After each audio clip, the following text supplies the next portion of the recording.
All right, I'd like to call this meeting of the Citizens Appointment Committee for January the 16th, 2024 to order.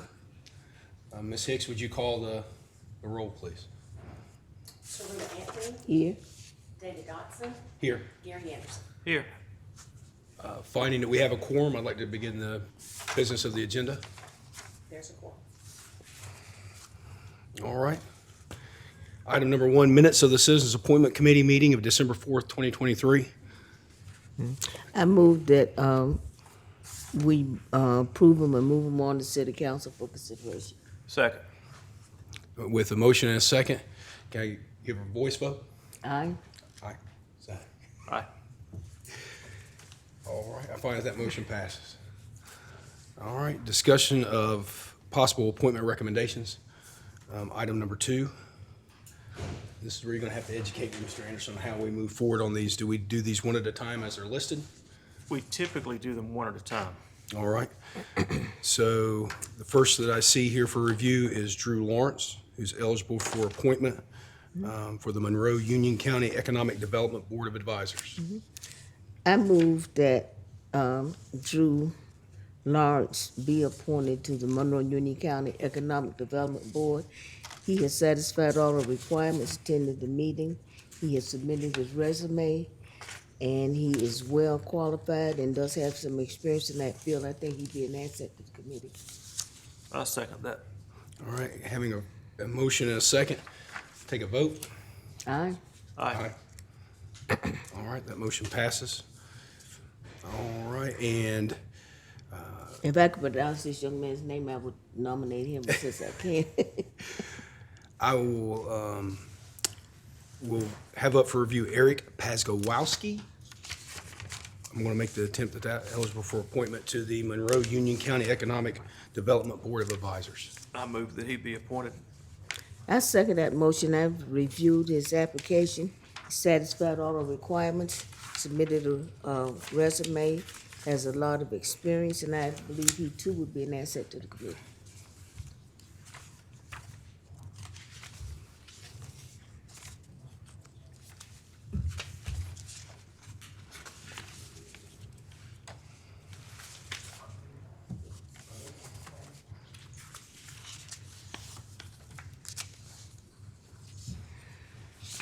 Got a motion? There's a motion from Ms. I can second the motion. I made the motion, Oh, so I'm Lewis sorry. seconded. All right, having a motion and a second, take a vote. Aye. Aye. Aye. That motion passes. Mr. Chair, before we do the next one, I just want to make sure this is on the record. We've got a conference, so someone who has applied, and some of us may or may not like him. I'm gonna be very open and frank about it. But when we consider candidates, I hope that we will always just consider the criteria, whether or not that person has met that, and never let anything else enter into our decision. I just want that on the record. All right. Well, the next up for review and consideration is Mr. Chip Wardwell, who is actually applying for a reappointment. He didn't have his resume in time. He was able to online to submit it, and feeling it was complete. I think he fell through the cracks before, in the sense that he had been appointed and there was no resume required. So I think that was one of the issues, and I think that's something that we're working on fixing. But he's applied for a reappointment to the Public Safety Committee. I recommend that Chip Waddell be reappointed. He has already served and served well. He has met the requirements. That was a glitch that was on us.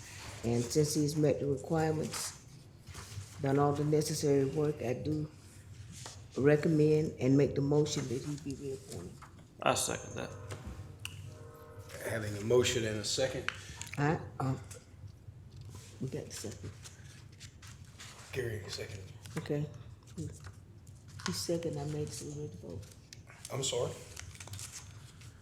I recommend you second, Yes. so you ready to vote. Yes, ma'am. I'm sorry. Okay. I'm sorry, I didn't hear you. Yes, so we'll vote. All in favor? Aye. Aye. And that passes to appoint Mr. Wardwell. The next up for review is Mr. Robert Yanacek, who's eligible for appointment to the Public Safety Committee. Okay, here I go. I'm gonna recommend and make the motion that Robert Yannicek be appointed to a term on the Monroe Safety Committee. He has met the requirements, submitted a resume, appears to be well qualified, and I think that he might be an asset, but I think he needs to be given an opportunity. All right. Do I hear a second?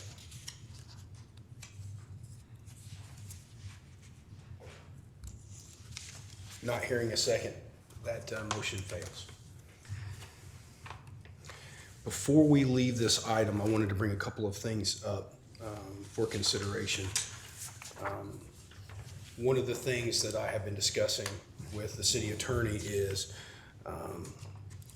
possibly changing the planning board chairman. I think that during the election, that citizens made it clear to all the candidates they were concerned about the direction that the city was going with their residential developments. I think that one of the things that we can do is to take a different direction with the planning board. And I'm asking the committee to consider a recommendation for changing the chairperson of the planning board. And I don't think that's to remove the current chairman from the planning board, but to change the title to another person who's already a member, obviously.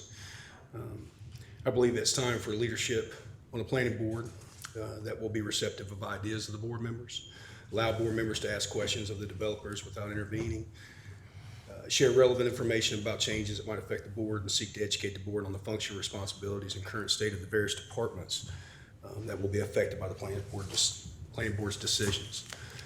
And Mr. Attorney, at this point, would I make a motion or ask for a motion? I think you probably should ask for a motion if you'd like to do so. So I'd like to ask for a I have a motion. question. Yes, ma'am. Okay, I'm not saying that you insinuated that whoever's the chair now, Yes, and I ma'am. guess I should know who that is not, doing those things that, Mm-hmm. that you spoke about. But I think it's a very slippery slope when we go on a committee, and especially if we just do it for one committee Mm-hmm. and, change the chair. I think that might be something that the people who actually serve on may want to have some say-so. Sure. And then give us a recommendation, because we really sort of meddling in, and I don't know if we've gotten complaints about, how the planning board is operating or what, prompted it. Sure. Well, I will say this. We have 7,800 residences that are either being built or approved to be built. Those come with costs to the city of Monroe. Absolutely. And the planning board is one of the most important boards that we have. And while engaging in my campaign, the number one topic was always the residential developments. And I promised the people that I would try to make a change in the direction that we currently go with the planning board. And the chairman, in the sense that he directs the agenda, he in some ways influences some of the topics of discussion. I think that we didn't get to the point where we're at with all these residences by just a couple of votes. We got to this position with several votes. And again, relying on your definite knowledge, I am not insinuating that there's anything wrong with the current chairman, but the direction that we're currently going in doesn't seem to be changing. And one of the ways to do that without wholesale change of the board members as we go would be to change the chairman and allow the chairman to be receptive of the ideas of the board members. I was a planning board member, as you know, so I can speak from experience. That particular board, it's tough to get new ideas onto the agenda. It's tough to get discussions about the UDO. And it was very difficult to do. I think with the change of chairman, it would allow not only a different direction, but it would allow more input by the members, all of the members, no matter what they think, whether they're for growth, against growth, and those type of things. So I think it's something to definitely consider in the sense that we make the final decision on who chairs these committees. And ultimately, it falls to us, the public officials, to stand responsible to the citizens. And I'm going to try to uphold a promise that I made to go in a different direction with the residential development. Okay. You know, I understand your rationale. I've served on the planning committee also. And like you said, it rests with the city council to ultimately take the, whatever recommendation comes from the planning board or not. But the chair still has one vote like the other members. And I would hope that every planning board member analyzes, asks the necessary questions, and votes their conviction. I would hope that whoever's on any committee is intelligent enough and wise enough and has the best interests of Monroe at heart. And even though chairman, to some extent, help set the agenda, I don't think they have any overwhelming power.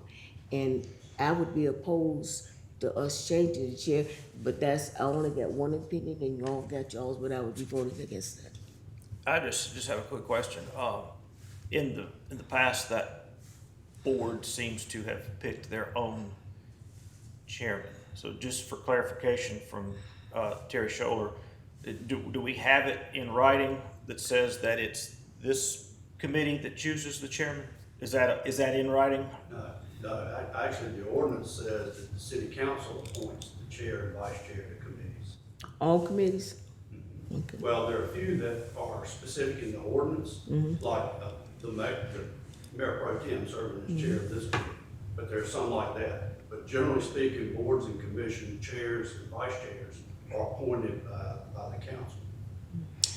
They do not select their own chair. So whomever's serving now was appointed by the city council? Yes. Okay. But often what would happen in the past, the mayor would actually make those appointments. We are now trying to streamline that a bit to say that these are all standing committees, not mayoral committees. They're standing committees. Standing committees are appointed by city council. The city council appoints the chair and vice chair of all standing committees. I see. That's the way the ordinance is written.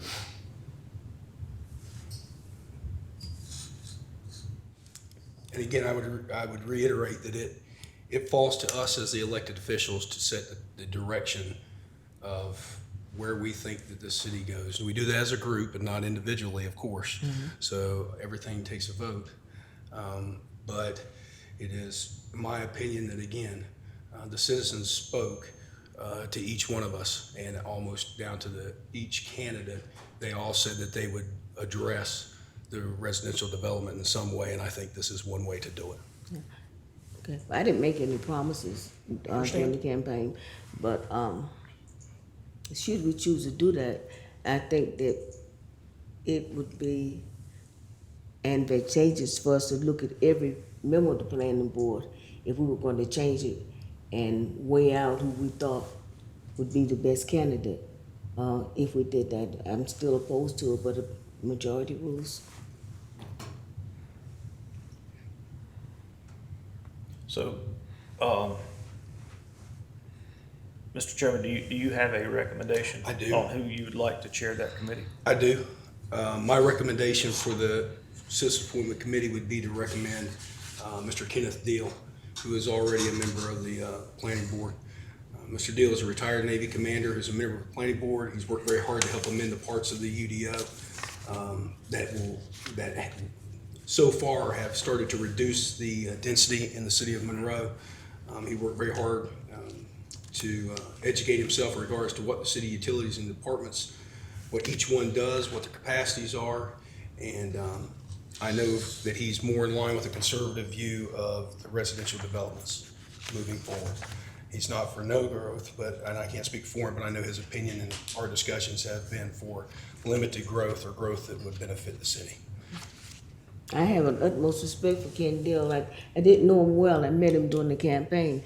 I think he does love the city. I don't necessarily think that because a person thinks liberal or conservative that that's a criteria for it. Oh, no, I didn't mean conservative politically. I meant No, I conservative didn't in mean his. politically. Oh, I mean okay. it in All right. thought. I got you. But like I said, majority rules. I'll second the motion for Ken Deal to be the chair of the planning board. All right, with a motion and a second, we'll go ahead and vote. If there's no further comment. Go ahead and No? All those for? And those against? All right, the motion passed.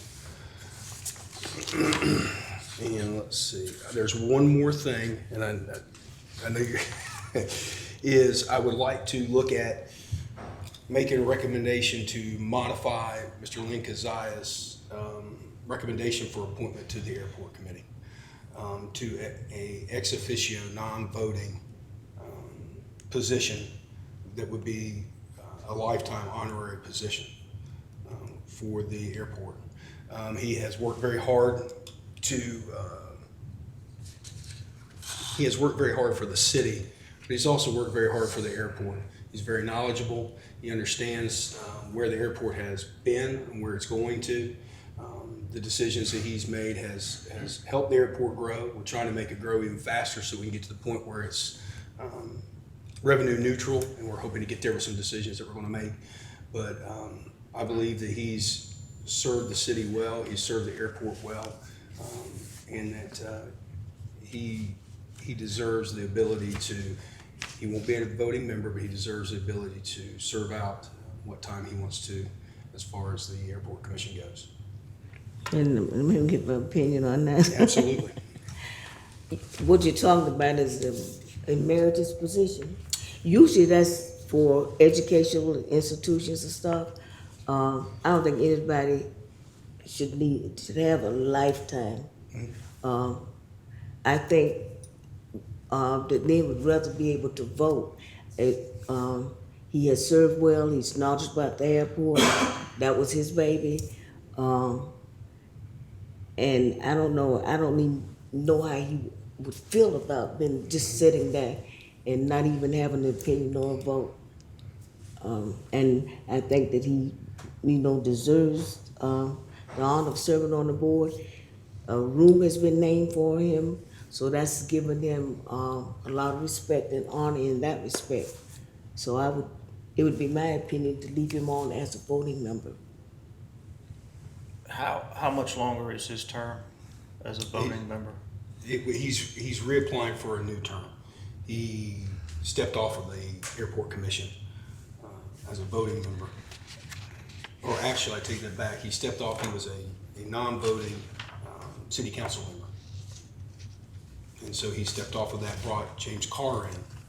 And then James Carr took up the ex officio position, and he stepped away from it. And I think that's been the last year or so, or maybe a little longer. But I'm not for certain on that timeline. Okay, now I'm looking, he's recommended for reappointment as a voting member, which to me would seem the logical choice for him to stay on as a voting member. All right. Well, I think that, again, it was brought up for discussion. It's not something that we have to do, but like I said, I thought that was something that I would bring up to the Citizens Appointment Committee to discuss before we left this item.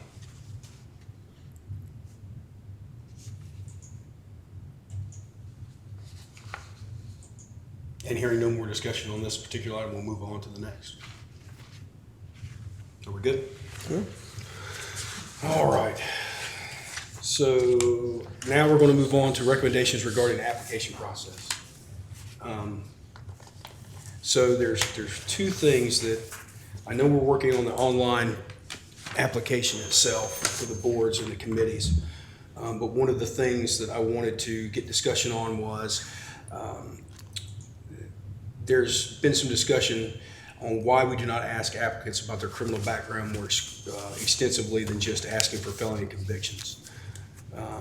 Would it be a benefit to the city of Monroe to formulate a question that asks a more general question about convictions for any crime such as anything other than a minor traffic offense?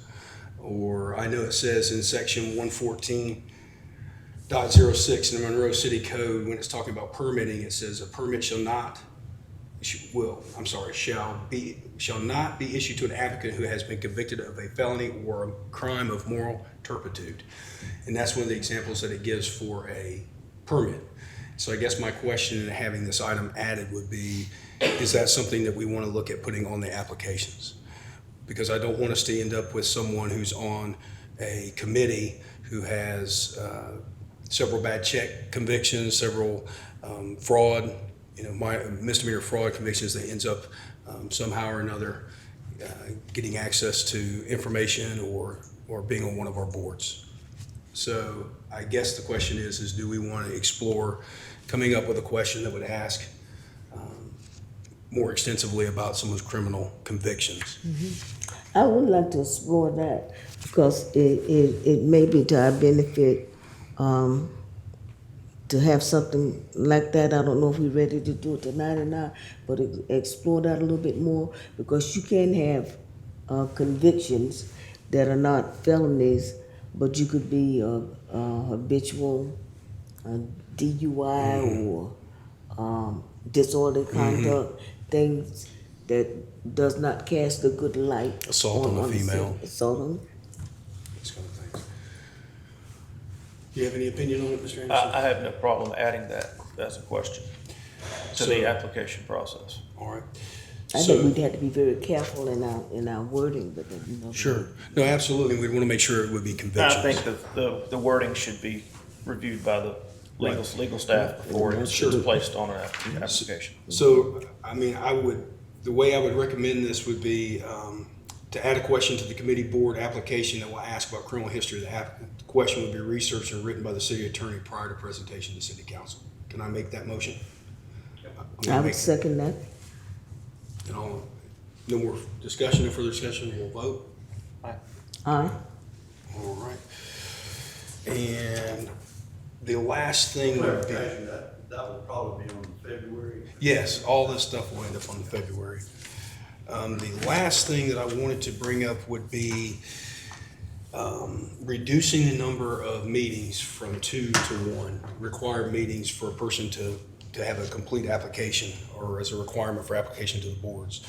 One of the things I think is if one of the meetings is on a perfect day, it's going to take 4 months to seat a new person on these boards.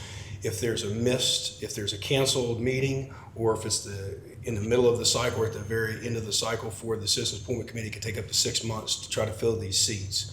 And so what I would like to do is to make a motion or to entertain a conversation on reducing that from 2 to 1. I'm not sure. Well, I think that we want to make the process where when citizens are applying to be on these boards, and we want citizens on these boards, that it's not so cumbersome that they're having to wait 3 or 4 months to be able to apply because of the 2 meeting requirement. A perfect example would be public safety did not meet this month. For very simply put, there weren't enough items on the agenda for them to meet. But that shouldn't penalize an applicant. You know, if I were not on the public safety committee and I needed to meet that 2 minimum requirement, I couldn't have begun that process this month because public safety didn't meet this month. So I would be into February and March before I would meet that guideline, and then well into April before I could get appointed.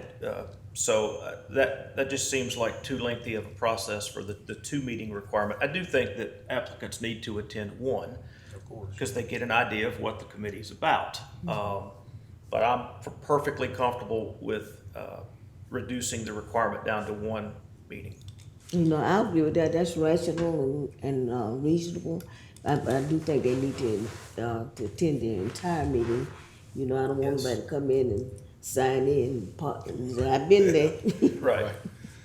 Well, if you're in agreement with it, then Yes. I'll make a motion that we modify the requirement to have to attend 2 meetings down to 1 meeting. Second. With no more discussion, then we'll vote. Aye. Aye. Aye. And that motion carries. That's it. That's it for the agenda.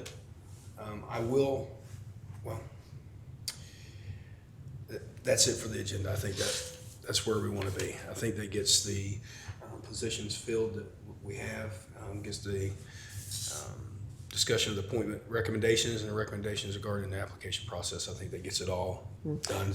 Okay, and I'd like to add, you and I talked about this so briefly. I think we need to do a better job getting the word out that we want citizens to apply. I don't know how we can do that. I don't know if at each meeting, if there are vacancies on committees to speak about it or say something about it. Something to keep it on citizens' mind and to make sure that we're giving all citizens an opportunity to serve. And I do notice that a lot of our committees has, one person serving 3 and 4, and that's good. I'm glad that they want to serve, but I don't never want us to have the image that we're catering to any particular group of people. I'm not sure, is that something that we can publish in the agenda that doesn't have to be discussed? I guess, is there some way to add that to the agenda so that when you receive an agenda, you see the vacancies for each one of the committees? Not trying to make it difficult. Is there some way to add that, not to the official agenda, but to, even if it's just to staple the vacancies to the agenda, when people come in and get handed that, they know what the, You could have a handout. That's what I mean. People can pick up on the way in, which would dives into committees and openings and that sort of thing. but that's clerical, so that's not anything that we need to do. Well, if there's no further business, I would entertain a Motion to adjourn. Second, All in favor? Aye. I on to the big chill. There you go. Motion is adjourned, or meeting is adjourned.